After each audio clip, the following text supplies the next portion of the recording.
Welcome everybody to the K5 stakeholder meeting. I hope you're in the right place and lovely to see you, if not physically to see you, then to welcome you to this virtual meeting. So I just want to spend a couple of minutes before handing over to our key speaker this morning to just update everybody on the key health and wellbeing priorities that we agreed at our first conference back in October 2019.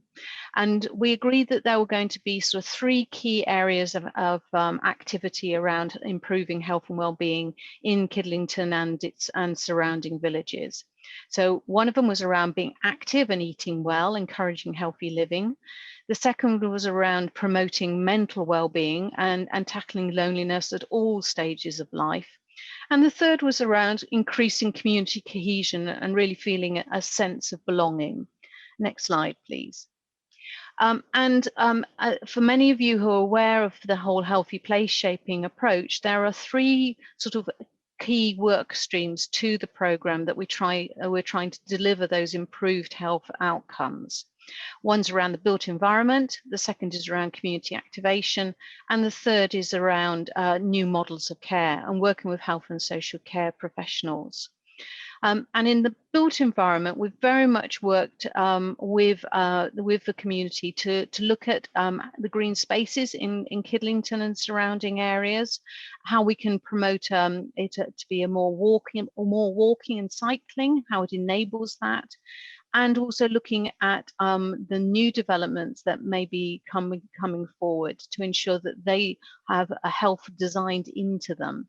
So a few words on I'll come back to the progress that we've made on those initiatives.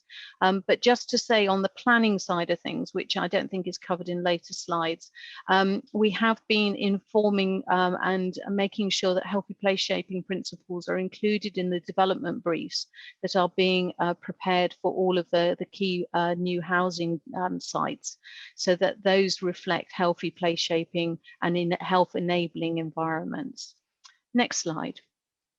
Community activation. So these were the key areas that we agreed with the partnership to work together on, particularly thinking around encouraging healthy living from an early age, from naught onwards. Also looking at how we can promote health and well-being in the workplace, addressing the health and well-being of adults in later life, and better connecting all our communities. And then the third area was around new models of care, and we've been working very closely with the Kiwi Primary Care Network. That's the Kidlington, Islip, Woodstock and surrounding areas, the GP practices in those villages to come together and work as a primary care network. We've been particularly looking at long-term conditions and how we can support people to reduce the need for hospital care. And we've also been looking at the capacity of primary care to cope with the current number of its patients, and also the potential increase in patients if the housing growth proceeds as is planned. Next slide, please. So lots of ideas came forward from you all at the workshop in 2019, and we developed a delivery plan that came out to everybody. We got comments from partners, very appreciative of those, and that was signed off by Child District Council in January of 2020, and we were all ready to get going, and along came the pandemic. So we've found that it's had an interesting impact on the programme. I think some of the relationships that have already been developed through partnership working have really been strengthened through COVID, and that's enabled some projects to come forward more quickly. Others have had to been put on pause, and some have been developed at a point so that they're ready to start when lockdown restrictions ease. And fundamentally, all I can say to partners is to thank you for your support, because you've been so flexible and engaged and innovative all the way through in terms of supporting your communities through the pandemic. Next slide, please. So this gives a short summary of where we are with the different programs. We've actually managed to move forward a lot on the cycling and walking front, installing new cycle racks, providing cycle repairs. The wayfinding project I'll mention briefly, and we've been able to really promote some walking activation through the Street Tag app. Other initiatives which are amber at the moment are around supporting our long-term health conditions, some of the green space work around the gardening and also park run. And the areas where we've been unable, mainly because most of the groups have just stopped meeting, has been around work with older people. So next slide, please. This slide just describes some of the things that we've actually delivered. So some of Spark funding, that's seed corn funding for innovative ideas and projects supporting health and well-being. We've allocated half of the Spark funding, which is good news. We've signed up all the primary schools to Street Tag, and really good engagement from families on low incomes with the FAST programme. We've, as I say, taken forward the cycling and good partnership engagement. Next slide, please. This slide just summarises a key project that we're actively progressing at the moment, which is on the wayfinding routes. And it's an area that we'd like our partners to actually help with us during lockdown. Next slide, please. This slide shows some possible health routes that have been identified for wayfinding around the villages of Kidlington and Gosford, and we'd really like our partners to test out these routes to see which ones they prefer, which ones, whether they take in all the interesting places to go to, because they're about connecting up green spaces, community amenities within the villages to try and support that. So there is an opportunity to get engaged now with the wayfinding project and feedback to that, and we can put the link to that engagement in the chat in due course. Next slide, please.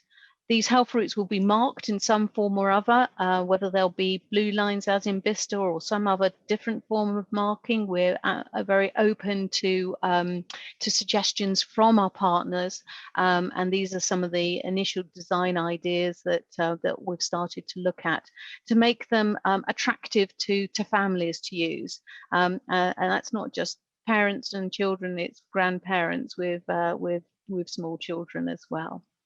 Next slide, please.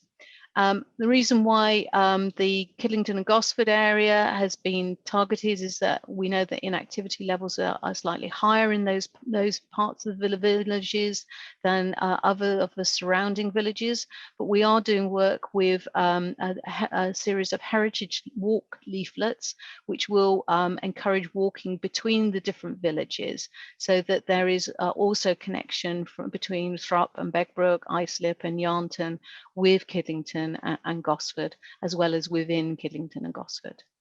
So that's a key project that's happening at the moment. That was a whistle-stop tour of some of the things that we have been able to progress, and I'm very happy to take questions after I have introduced our next speaker, who's Val Messenger. She is the Deputy Director for Public Health for Oxfordshire.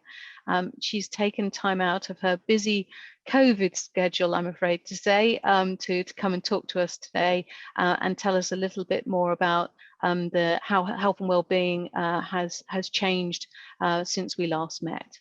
Val, I'll hand over to you. Thank you, Rosie. So hello everyone, my name's Val Messenger, and I'm delighted to present what is in the main a really positive picture for Kidlington. Next slide. So what we can see here is the information on how the population has changed over the last 10 years. This uses the old wards of Kidlington North and Kidlington South. And as you can see, there are certain cohorts, so that the people over the age of 50 have increased by 17%, and some of the younger adults as well, whereas some of the teenagers have dropped. But overall, an increase from 13,333 to 13,979 between the years 2009 and 2019.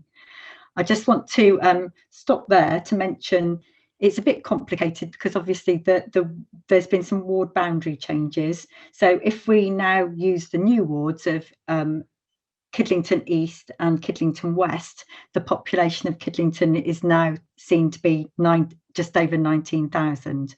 But I think this does show you where the changes are in the population. Overall in the county, people who are under 7, so there are less premature deaths in the county under the age of 75. Now this is really, really positive because it means that people are reaching a healthy old age. And if they're in good health, there's lots and lots of opportunities for people to contribute to the community as they get older and don't have to spend so much time working.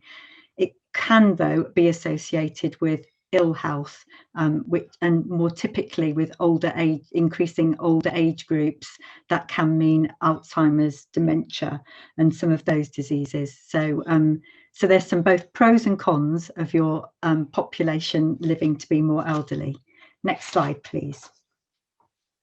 So this is showing Kidlington compared to Oxfordshire and England. And as you can see, Kidlington has got a bigger proportion of older people. So those 2 points I pointed out about, that's both an opportunity for older people to contribute to the community, but also a concern if they reach old age unhealthily. So a point to notice with our population in Kidlington. Next slide, please.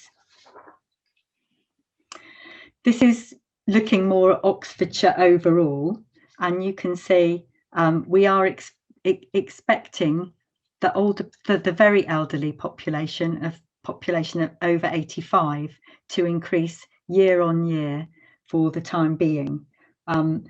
These are the people that unfortunately may require more care.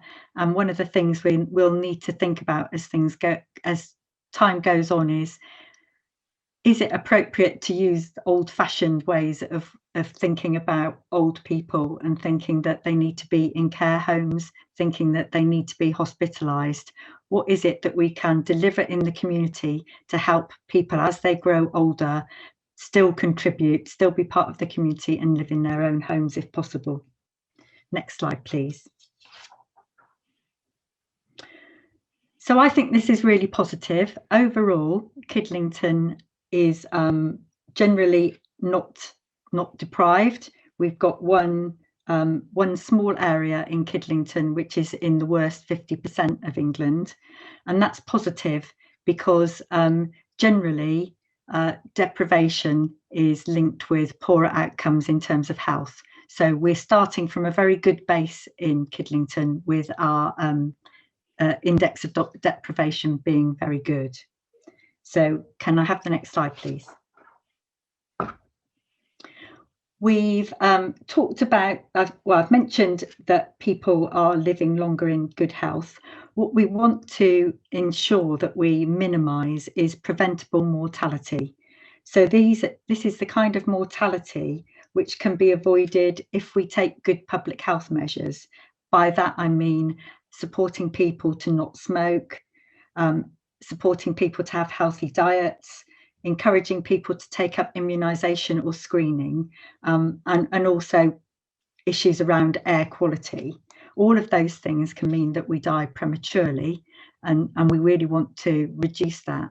As you can see from this comparison, Kidlington does well because if you were average for England, you would be at the number 100. And Kidlington is far below that, similar to Oxfordshire, but but good. However, there are still things we can do. So we still need to work with our local primary care networks and practices around ensuring that we've got the right messages and the right accessibility for our population, should they need immunisation, should they need screening. And we need to work ourselves to encourage people to not smoke, improve the air quality locally, and improve people's diets. Next slide, please. This really shows more of the same, that our life expectancy is good in both Kidlington West and Kidlington East, and is better than the England average. So again, one of those positive messages that I want to put forward. Kidlington isn't the ward with the highest life expectancy. That pleasure belongs to a ward in North Oxford. However, we're doing well. Thank you. Next slide. Okay, this is an area where there is room for improvement. As you'll know, well, until this year, we've regularly been measuring the child. We've had a national childhood measurement programme, which measures children's height and weight to judge whether they're overweight or obese or indeed underweight in schools. And we have grouped together several years of data here to make sure that the data is a bit more robust. And we can see that in both of our wards in Kidlington, the prevalence of childhood obesity in year 6, which is the last year of primary school, is higher than we would wish to, and higher than the England average, the Oxfordshire average. So this is an area where there's room for improvement. Next slide, please. And that ties up with Rose's slides, really. Physical inactivity, there is lots of room for improvement in Oxfordshire as a whole, but particularly, I think, in Kidlington. You're starting from a really good base on lots of other areas. So if you had to pick something, this might be the area to focus on.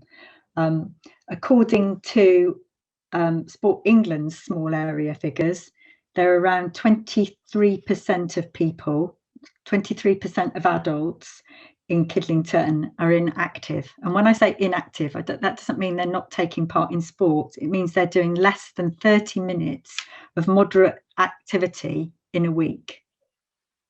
So this is less about playing sports. It's more about moving. It's more about walking to the shops, more about gardening, and simple activities that people can do.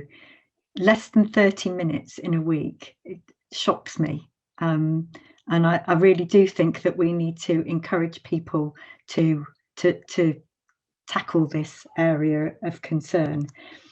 That people that are less physically active do tend to be those who are in older age groups or unwell, but that doesn't mean that people can't be physically active. Next slide, please. So this is me kept talking about some of the differences in demographics when it comes to inactivity. What we can see here is in England, on the left-hand side, males are, I'm going to say women are the orange line at the top, and they are more inactive than men. And when we look at our local figures for Oxfordshire from Active Oxfordshire Survey, we can see that is exactly the same in Oxfordshire, with women more inactive than men, but that looks like men have been improving and becoming more active over the last 3 years, but less so with women. Okay, next slide. I pointed out before that physical inactivity is linked to ages, but at each different age group, there are things that we can do to be active and to move more.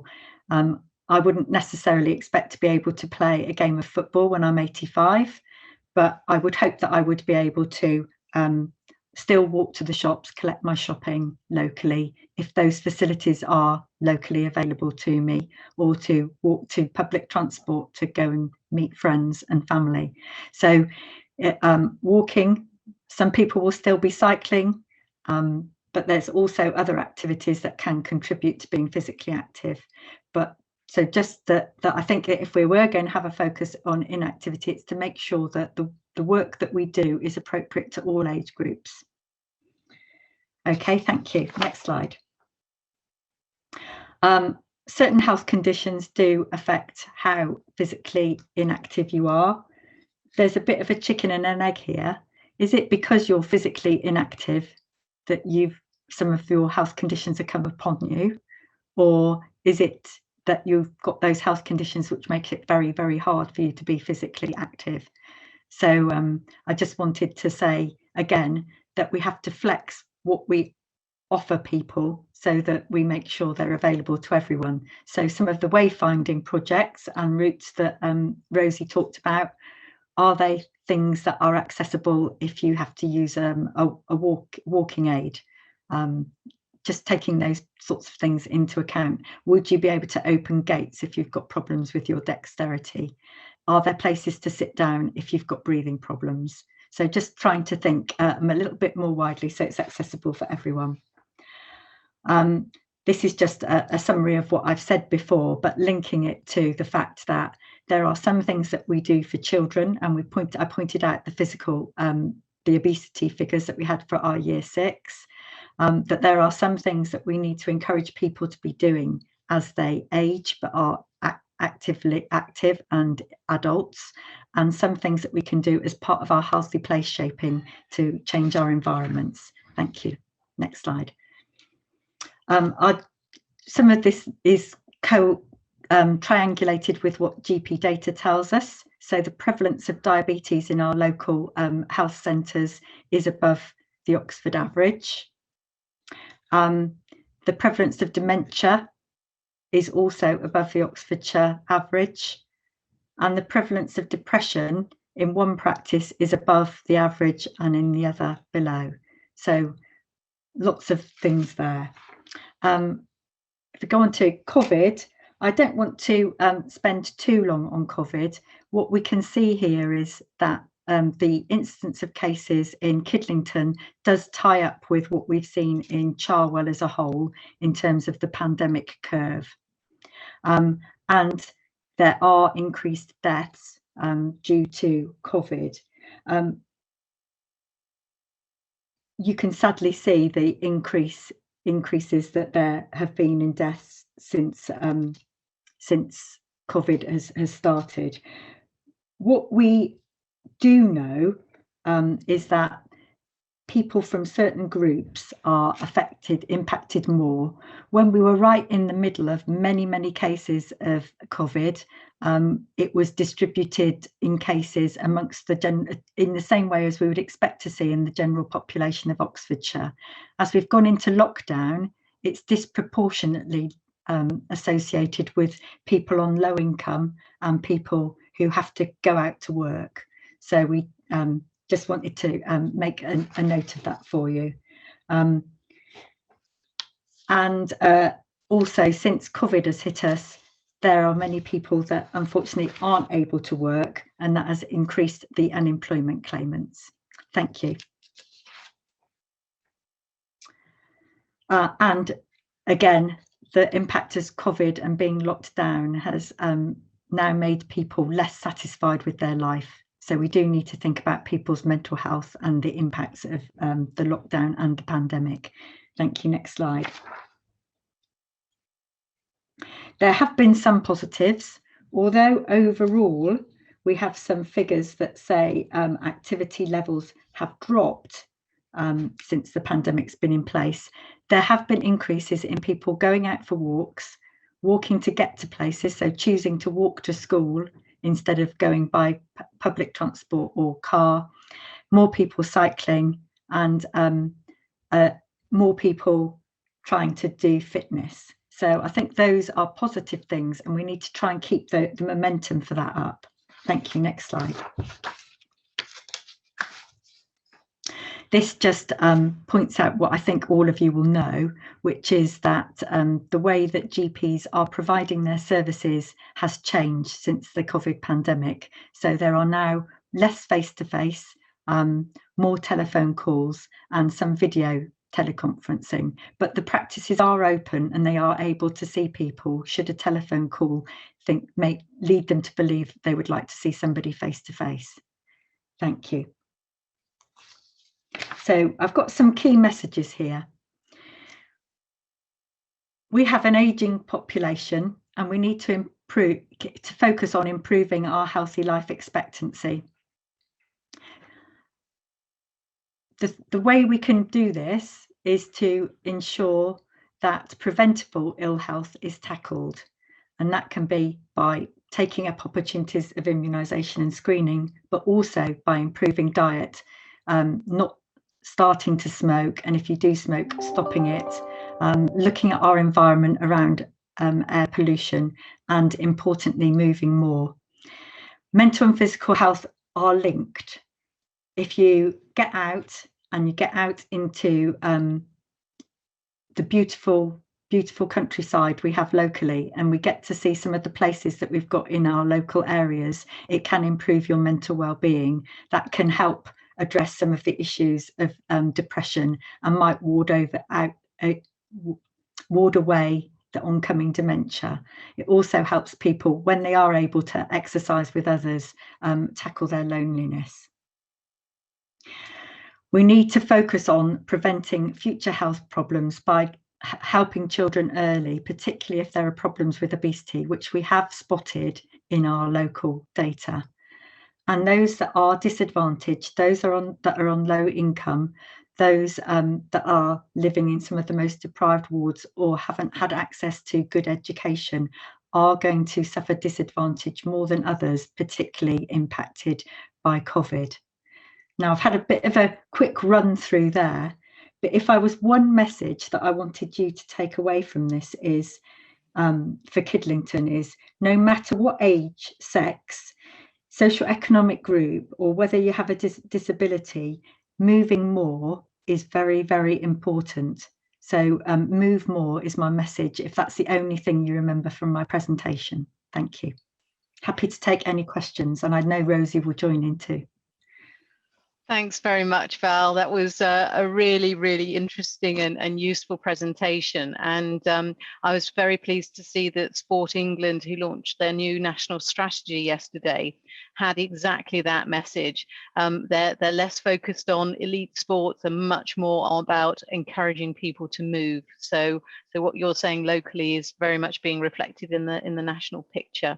I'd just like to take this point to thank Val for attending today. Really appreciate it, and I think you've given us some really interesting information to take forward into our breakout session. So we're going to move on to the first breakout session, which will be facilitated by one of the team.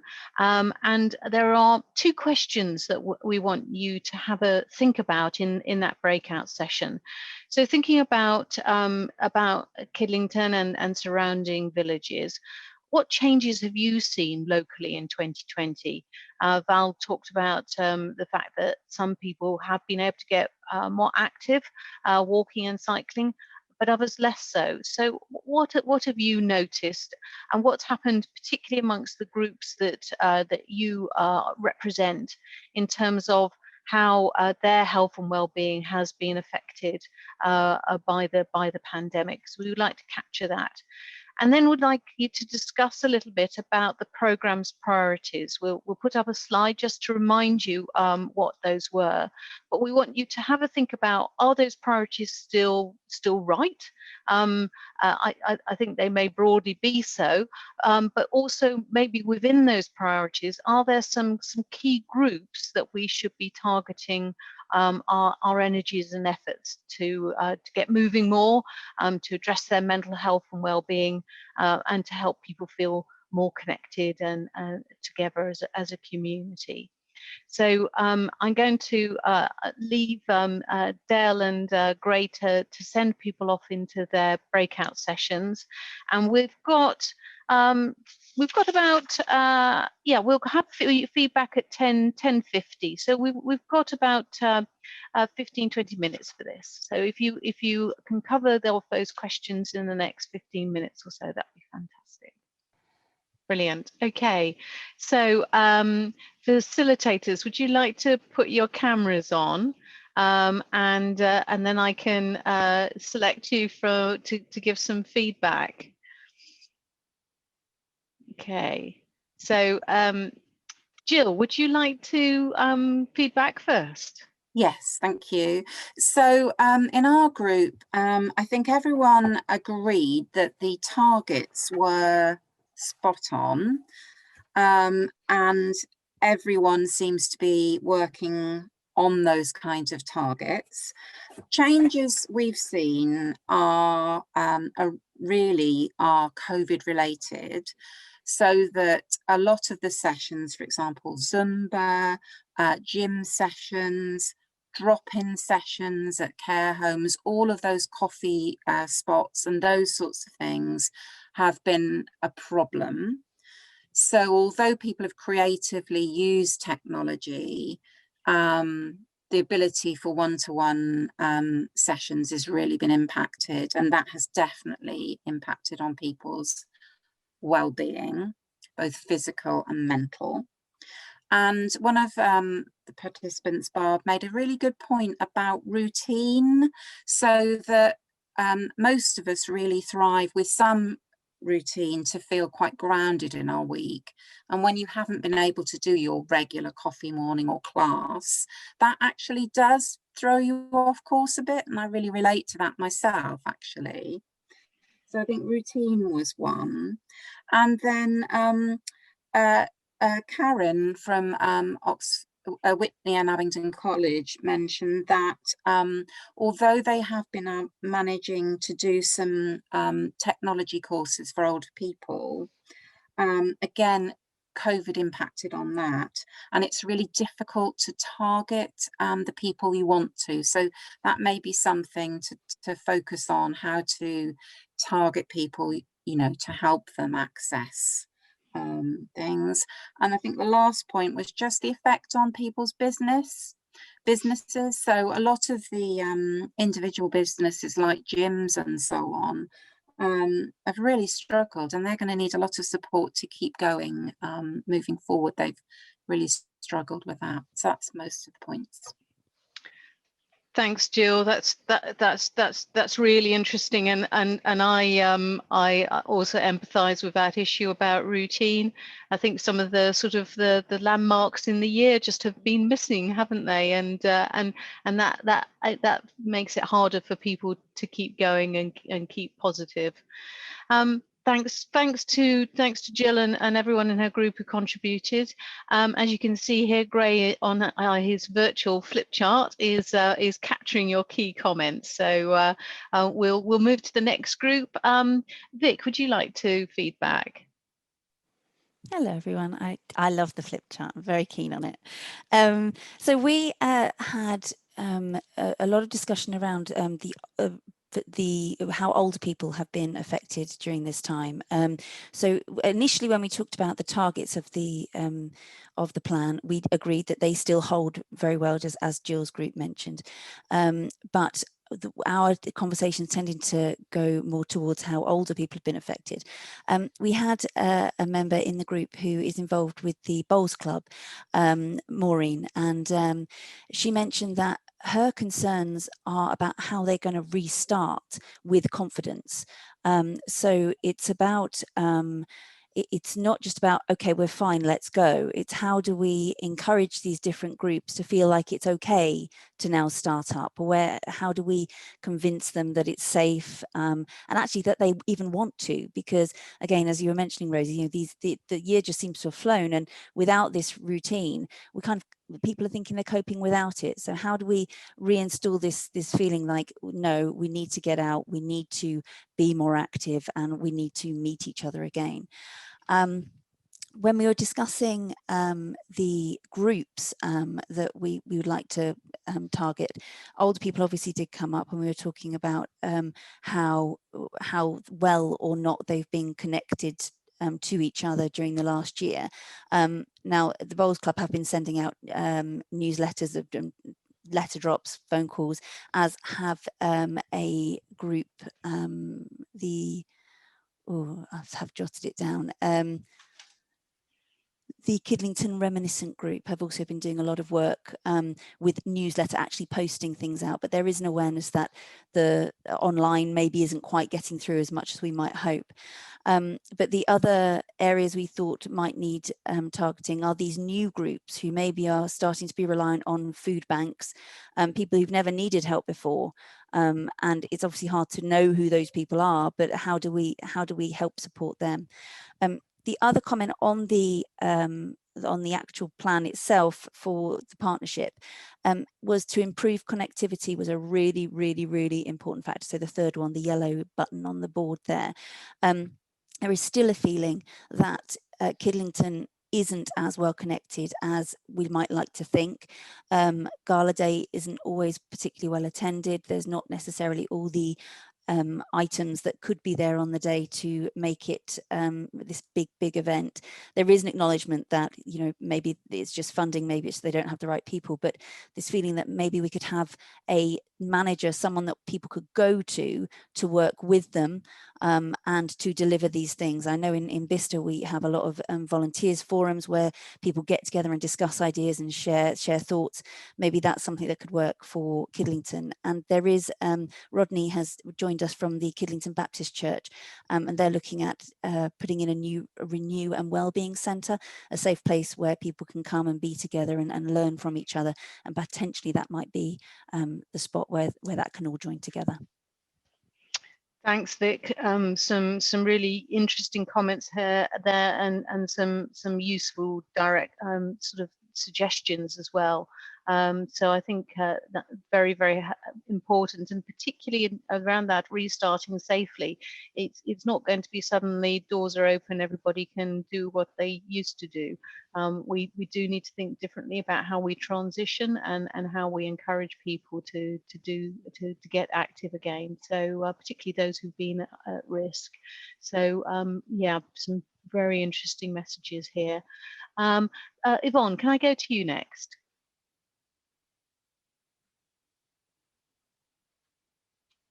Hello, yes, I've unmuted. Lovely. For the what changes we've seen during lockdown, well, during COVID really, not just lockdown, the main one we thought was the increase in walking, because a lot of people have, you know, taken to walking because they can't do anything else, and also particularly in the first lockdown, the decrease in traffic, which of course helped with pollution, and Tabitha who's does social prescribing said that they had an increase in people referred for social isolation and loneliness during lockdown. Also, they a lot of the groups that were running, particularly for older people, have stopped. Although Age UK have done a live YouTube class, which I think Alistair has put a link on the chat for us.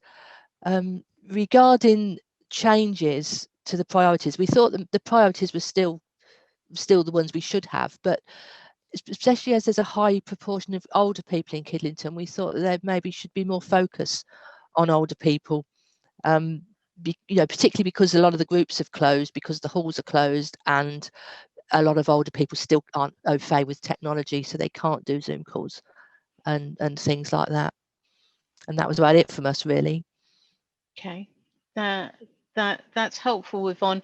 Was there a sense, whilst some older people are not online very much, was there a sense whether people would be interested in increasing their access to online resources, or was there actually it's about face-to-face, it's about seeing people? Yeah, we thought that some older people were resistant to technology. The WI have started using Zoom, but out of 54 members, only about 17 took it up. The ones that did thought it was brilliant, but some people older people just have this resistance to technology, which I can understand. That's helpful, Yvonne, and that's, you know, a key message is that we need to reach out in whatever mechanism is right for different residents. So that's that interesting feedback. Thank you. Ed, would you like to go next? Yeah, so I think this is going to echo a lot of what's already been said, but to what changes have we seen locally? We try to keep it positive. So there's a lot of families out and about, a lot of walkers, a lot of new dog owners as well. And then a couple of things. We've seen an increase in food banks, so people needing food. Carers have particularly struggled because they've not had the ability to either have carers come in or have a neighbour or a family member to come in and look after that person whilst they can go out, you know, even just for an hour or two to kind of have a break from it. We've seen fewer cars on the road, maybe less so this lockdown, but previously there's been less cars on the road, which has been good for air quality. And I think for the priorities, we still agree that they're key. One thing we thought around community cohesion, although we've not necessarily had the events and the community engagement that would have been planned for the year, I think COVID has brought that out of people, and it's very much come from the community themselves rather than us as organisations. So that's been a positive. We think mental health wise, children are struggling at the minute, especially not being at school. I think we sometimes take for granted that they kind of have that social interaction at school and they're just missing out on it. And so we think that's a key thing. Hopefully schools going back might help with that, but I think it's something to bear in mind going forward. And then this has been touched on around older people, but we think the IT infrastructure really needs to be improved to give older people access, because a lot of the support is online or over the phone. We think the library is key to that, so trying to get the library open as soon as possible for older and younger people. And then also around cycling and walking, we feel there needs to be an improvement on the built infrastructure to encourage more people to get out and about, to make them feel safer. And I think just also, you know, there's only so many walks you can do. So if we can try and entice them with projects around that, a bit like what Street Tag have done, so collecting prizes for points, something along those lines we think is key. Thanks, Ed. And Mike, I'll go to you finally.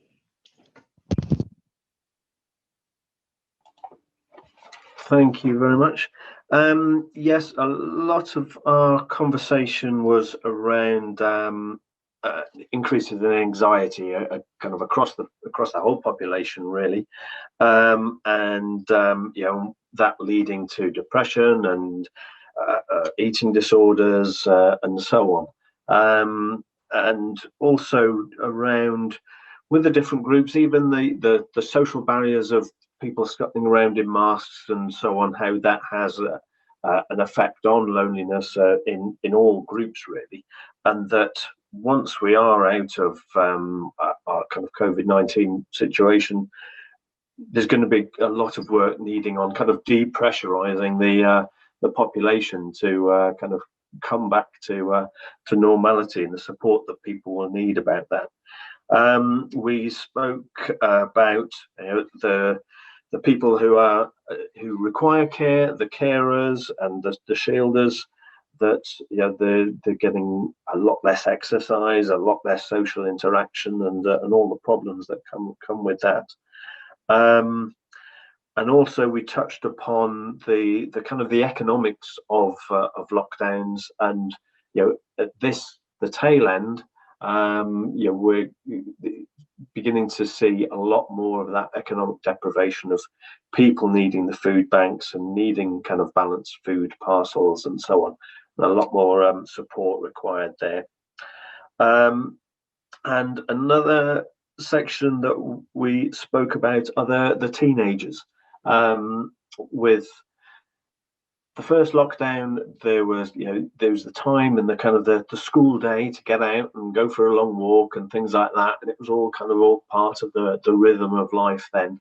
But now, with school time much more organised, it was myself and Plessy, teenage children. It's harder to get them out to do some exercise, and it's a different feeling and a different effect in that this lockdown to the last.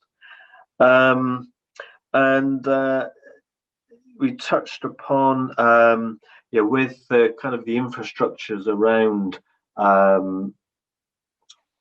the built environment, is not just looking at it as kind of creating barriers such as low traffic neighborhoods, but having the view of kind of creating those environments that are really encourage activity, making it the positive change rather than the barrier change. So those were the main elements that we captured. Lovely, thank you very much. Well, I think there's some emerging themes there which we will just report back to everyone after the break. But in line with Val's recommendations, it's now time for everybody to move more. We're going to have a 10-minute break, a chance to stretch your legs, grab a cup of coffee, and if we all meet back at 11:20, we'll go into the next session of the workshop.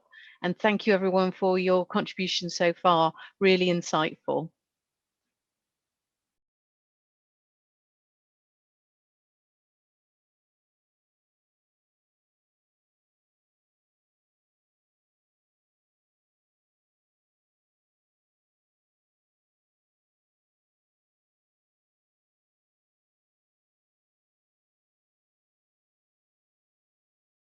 I think if we put, say, a line under by the changes, if we say target spot on, yep. So that will remind me to say fundamentally people feel that the key priorities are still correct. Yeah. But that there were some key, if you like, target groups within that, and I think there were clear messages about older people. Yeah, definitely. I think there was the clear message around the new groups using the food banks. So if you do the one above as well. I brought up new home workers in my group, but it didn't resonate. I got a few nods, but no. Oh yeah, I agree with that. Or yeah, I think that's a problem. Carers came up, didn't they? Carers came up. Yeah. Yes. Yeah, I think we should. I've lost you from the main view, Gray. I don't know. Yeah, here we go. That's better. So I think it just means I need to keep talking every now and again. So okay. There was one here called Carers and Shielders Not Able to Exercise. Yeah, I think that's a really good one. Yeah. I didn't mention it in my feedback, but actually something that Karen Harris from Oxford, Whitney and Abingdon College said about how parents, homeschooling parents, probably need a bit of support in terms of encouraging emotional resilience and that family link type of program, because actually teachers often do that support for young kids, don't they? And suddenly parents have got everything on their shoulders, including trying to support the children who we were told were struggling with lockdown. So I thought that was quite interesting, and there are courses that can help support parents. Yeah. So I'd say parents, particularly working mothers, probably will be a group who have actually had to take on a hell of a lot. And if they've got, a redundancy or budget and having to use food banks, I reckon parents probably are going to be really needy. So if we link that to the sort of new food bank users, that's a sort of, that's possibly a similar subset. I think teenagers came up quite a bit in my conversations. So as another grouping, I think perhaps the concept. Do you think teenagers? Sorry, Mike. Just on that, do you think teenagers would have come up if schools were open? Possibly, because David Roby said that he felt Kidlington was a good place for little kids, good place for if you're older or if you do loads of sport. But if you don't fit into that group, then there's a lot less provision for you, unless you've got to go to Oxford as a council. Okay.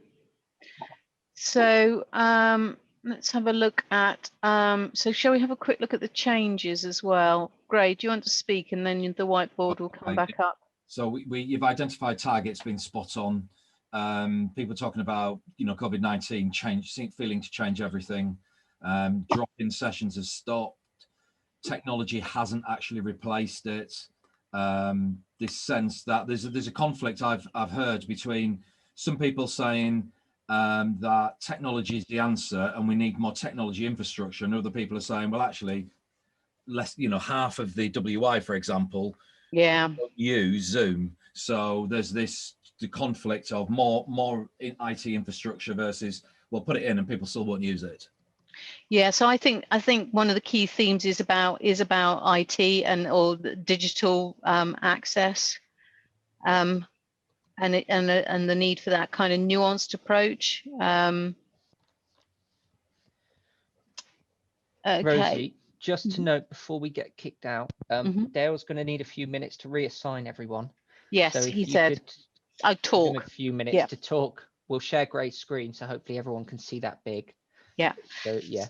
So in terms of thinking about the target groups, I think just having a quick look at what we were talking about. So we've got, I think new home workers isn't resonating, so we probably need to remove that.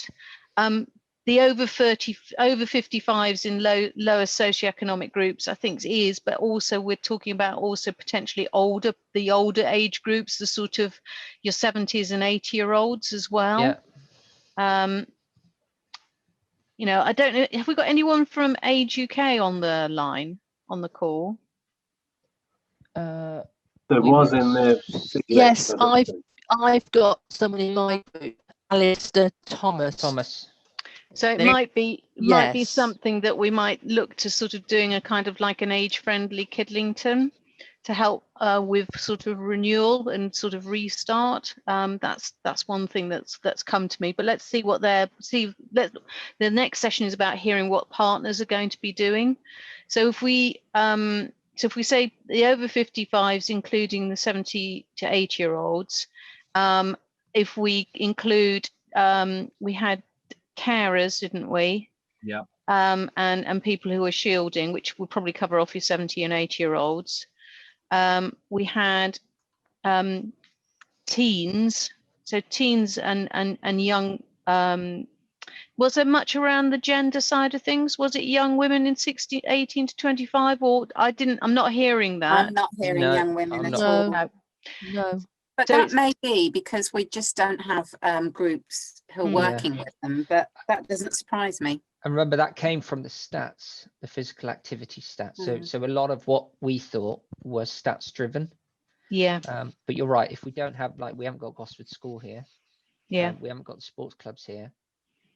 I think Jill's comments about maybe these groups just aren't represented on this call, and I think that's true for home workers as well, because we know Kidlington is a commuter town, and we know that they wouldn't traditionally be in this sort of call. So the fact that they're not represented, I fear that we might be missing a trick on them. And I realise we can only hear what we're being told, but that I'm wary that we don't drop off people just because they're not being represented. Yeah. Okay, so but I think I feel quite strongly on the fact that if you've got a group like the 18 to 24 women, there aren't existing groups, that support them. So I don't know how we would do that. I think that is an issue, because there are groups for carers, there are groups for older people, there are groups for activity, but there probably aren't groups, and those people wouldn't necessarily want to attend a group for with other people, because that might have a stigma. So is it more about any projects we do or like activities we put out? we've got to make sure they're short enough that actually you could do it in a lunch half hour. Because if I think of my heritage walk and the wayfinding routes are reasonably short, but they're not 10-15 minutes, walk to a point, come back. Do we just need to make sure that, almost need to just bear them in mind whenever we're doing anything going forward? Okay. How does this suit a home worker? Not necessarily going out and creating groups and standalone projects for home workers. So I think what I'm going to suggest is that our feedback on some of the key groups that we've identified. I'll also raise some of the groups that the statistics, the data have talked to us about that we haven't heard, and then when we go into that group, we'll get a sense of, I think one of the things we could ask is, we haven't talked about home workers or young women in those age groups, but actually, we have talked about sort of young kids, haven't we, a bit, the age 3 to 4s, but if even though they haven't come up in conversation, do people recognize that that potentially they are an issue, but they're just not represented here? So I think if we could do a quick check-in on that and then find out about what the partners are, what their plans are, how they can help to help with addressing those priorities as we look to particularly come out of lockdown. Yeah.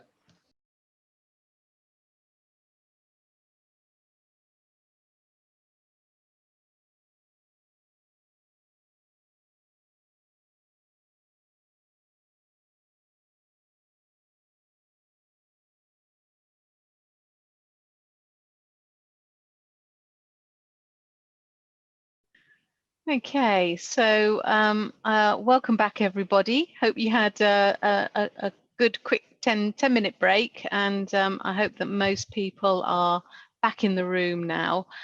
So I just wanted to spend a couple of minutes just identifying some of the common themes that people were coming up with from the different breakout sessions, and that we can then take forward into the second breakout period. I think one thing that's really positive is that people feel that the priorities that we set about 18 months ago are still absolutely spot on, and that we need to continue to focus on them. So that's really good. But clearly there are also some key groups within that work that we need to target. So some clear consensus about how older people have been affected, and that would include carers and people who have been shielding, and the support that they may need to re-engage and start interacting with the community. So and the organizations that support them as well. So they're a key group.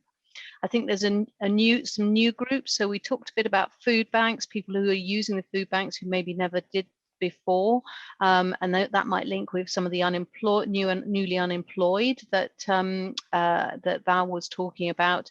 And then another new group that people haven't raised yet are some of our home workers. People, a lot of people used to commute from Kidlington to a place of work and might not have got many connections locally, and obviously in a way they're not represented by the standard existing groups, because they're not necessarily of the age or have those connections with the community. So I think that is a potentially new group that we might need to look at.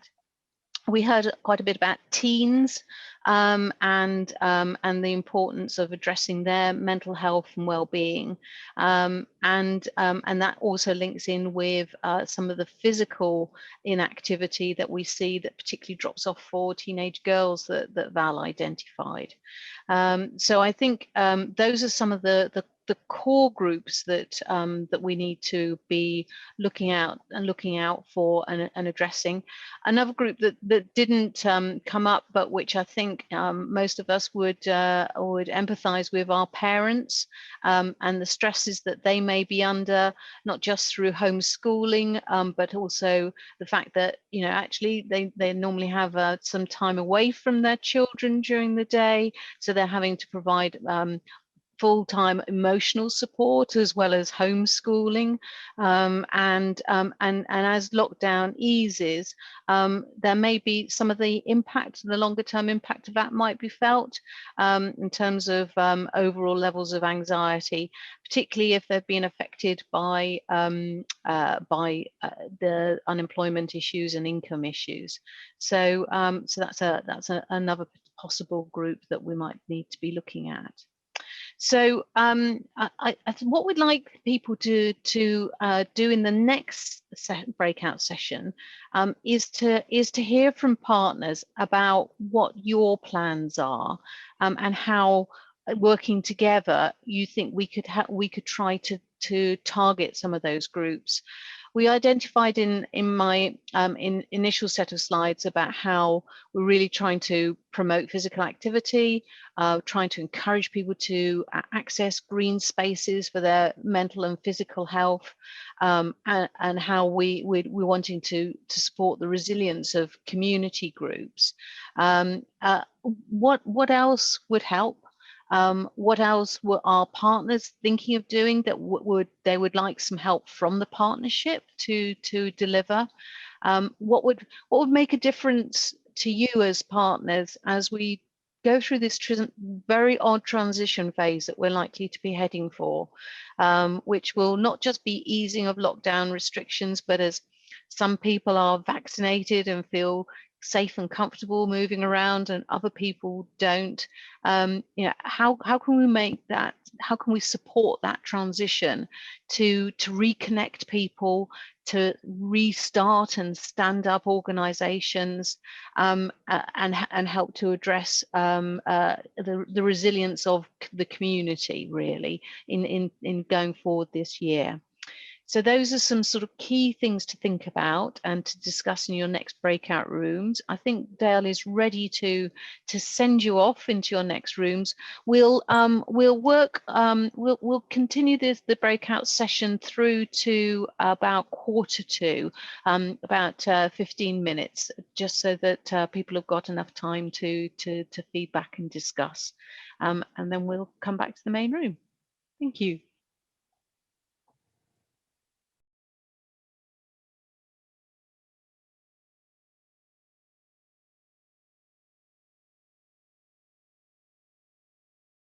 So we've got about just over 10 minutes to get some feedback from the facilitators. Even if we don't cover off everybody's ideas, we will have a record of them, and we will make sure that we take note of them as we develop the programme. So can I go to Mike? Do you want to feedback first? We spoke quite a lot about the teenager group that we brought up earlier on, and how might we able to engage with that group, perhaps through Gosford School, and kind of build stronger partnerships through the high school, and how they might benefit from work such as groups like Young Minds, Oxen Minds, and so on, as we try to kind of think about their mental well-being as well as their physical well-being, and creating those, perhaps some kind of modest awards or something like that encourage connectivity with those kind of teenage groups, and kind of perhaps getting out and having to do a little, going out for a walk and doing a little photo reportage or something like that. Encouraging that sort of activity in the kind of the start off at least, but really having a kind of sustained focus on teenager provision, and working to consult with the teenage population on what they actually want within Kidlington and Gosford. We spoke a bit about Carers Oxfordshire and what they can help, and sadly those in my group, I asked you to put everything in the chat, and but the chat can't save, so perhaps some could repost what you've put in, please. Thank you. So there are different carers groups, men's carers groups that can really help, and the carers line, so people can phone for that immediate help. We did speak about the single mums and kind of the younger mums in particular, who are really just sort of mentally, physically exhausted and struggling on every front really, and how to connect with them through their Facebook groups that have popped up. Can we do more with that? And Alison mentioned there's a charity called People, PEEPLE.org.uk,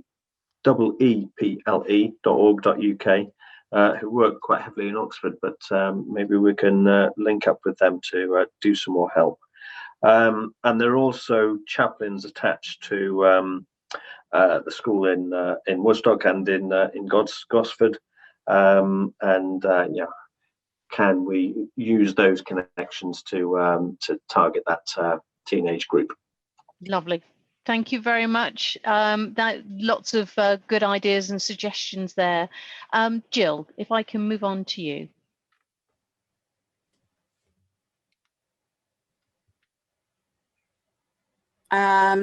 Great. So within our group, we have fantastic people who can work with a lot of the age ranges, both from parents and young children right through to older people. So that was great. We, in terms of moving forward, everyone mentioned the issue of confidence to rejoin things. So I think that is an issue that's coming forward, but fortunately people like Susie was saying that they're looking to do small groups to begin with to get people to come back, and they can wear their masks for as long as they want, and they're really thinking through how to make a smooth transition. So that was really positive. Susie can also provide online training for dementia friends, that sort of thing. So that was good, and have the ability to signpost. At Abingdon and Whitney College, Karen has got some really great courses working with parents to help their confidence, to help with mindfulness, and also IT things for older people. So she's really happy to work with all different age groups on those courses. So that sounded a really positive resource moving forward. Jane and Hanya, who work on the gym project, they have a lovely vision to really have a sort of a community hub where people of all ages can be involved and, have some community cohesion there. So there were some really positive things on the horizon. Barb mentioned about publicising things to older people. As we've all said, they don't use social media so much, so it's about getting to people. But she had a lovely idea, which was she ran some Zoom troubleshooting classes, which help people, this is the button, this is what happens. So I thought that was lovely. So Jill, just conscious of time. Lovely, yeah. So there was one idea from Michael quickly, which was about he'd heard of a project where home workers who are saving time on their commute and petrol could possibly be asked to donate towards helping people with computers and things like that. So sorry, yeah, carry on. That's okay, thank you. So Yvonne, if we can probably just a minute per each facilitator. So Yvonne, if you can just quickly summarize. Okay. Yeah, I mean, we talked a bit about what each of our members on the group were doing. So social prescribing can help everyone to help social isolation, etc. Age UK, as we said before, they've got a YouTube video every Monday, a fitness video, and if we wanted to, they could do an online one for Kidlington, so that would be something specifically for Kidlington. And they are at the moment working on some DVDs which relate to various long-term health conditions. These should be ready by the end of March. We did talk a lot about the restrictions and people not wanting to go out again even when they can. Alison actually had an idea that a lot of these groups are put off by the as well as COVID, about the admin, the forms you have to fill in to either act for safeguarding or risk assessments and that type of thing. And if maybe the council could provide support to the groups for the admin side of it, might help. And that's about it, really. Lovely. Thank you, Yvonne. Vic. We'll speed through. Firstly, it was the Rodney from the Kidlington Baptist Church. We spoke a bit more about this wellbeing hub idea, and it was interesting to hear from Jill's group, Jane, who was also mentioning that. So Rodney was looking for partners to get involved with that, so maybe that's something we can follow up later on. But again, this idea that there's somewhere where people can go, all different areas, a very dynamic project, not just a church or religious group, but somewhere for older men, young women with children, whoever. So that feels like something that we can push together. From the Bowls Club, they're looking for a bit more help with advertising, whether we can start to push some of their advertising in leisure centres and on social media. That was something that was brought up, was that some of the groups aren't necessarily as skilled as they might want to be with the social media groups. I have mentioned to them and now to the wider group, we do have a K5 Facebook page. You follow it at K5 Better Together, and we are always ready to promote your things. So whether it's a poster or whether you'd like me to come down and do a very quick video about what you're all about, we are a platform that you can use, and we're very, very happy to put your things on there. There was mention of the commuters that we talked about, that maybe they're not as embedded in the community as they will potentially be in the future, and a feeling that they're not necessarily involved with the current platforms, the current media groups. So whether it's Kidlington News, they're not as attached. So there is a feeling that maybe something needs to be done to fill that void, to try and get them more involved with the community. And lastly, there was a comment that maybe these sort of meetings, particularly now just at the start of these projects, should go ahead more than once a year. The newsletters and the emails are good, but there's a feeling that there's real value in what we're doing today with 40+ people chatting and communicating and engaging. And maybe if we can, particularly with COVID, maybe if we can up it maybe twice a year. The suggestion was once a quarter. I don't know if our partners have the time necessarily to dedicate to that, but certainly up the amount of engagement that we're doing. Okay, that's very helpful. And finally, Ed. Yeah, I just want to say to my group, if there's anything I don't mention, as facilitators, we're all taking notes. So we will have this written down. We just might not have touched on it. We had loads of great ideas, particularly around walking and cycling routes. So we touched on the canal and a few other areas where we could potentially do a circular cycle route. Dementia UK have teamed up with Oxford Mutual Age, so they're providing free meals and regular calls to people in Kidlington. And they are looking for more volunteers in the Kidlington area. Kidlington Parish Council, for example, their staff and councillors are doing some dementia-friendly training. So they're looking to potentially look into whether they could be a dementia-friendly village going forward. Active Learning are trying to do as many courses as they can. They're very flexible with it. So if it's around pottery and arts and crafts, equipment is sent out to those learners. The majority is done online, but they're looking into ways of trying to access people who don't have online or internet. The parish councils have the space and the land, but not necessarily the facilities for younger people. So that's something. They don't necessarily have the access to the funding to improve on that. So that's something that we have noted down. And again, a lot of this is COVID dependent. So a lot of these things we're going to look to try and implement as soon as we're kind of able to get people out and about and encourage people to come along to community settings again. But there's got to be work around making sure that people feel safe with that. Lovely, thank you. I know that was a bit of a whistle-stop tour, but we, as Ed said, we will collect all the ideas and information you provided and feed it back into our planning.